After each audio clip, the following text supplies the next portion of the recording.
ఎప్పుడైతే ఇంతమంది విశ్వాసం ఒకే చోట కలిసినప్పుడు అంతా మంచే జరుగుతుంది కదా.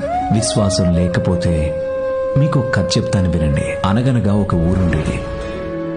అక్కడ ఎన్నో ఏళ్లుగా వర్షాలు కురవడం లేదు. ఒక అతను ఆ ఊరు వాళ్ళకి ప్రార్థన చేస్తే వర్షం పడుతుంది అన్నారట.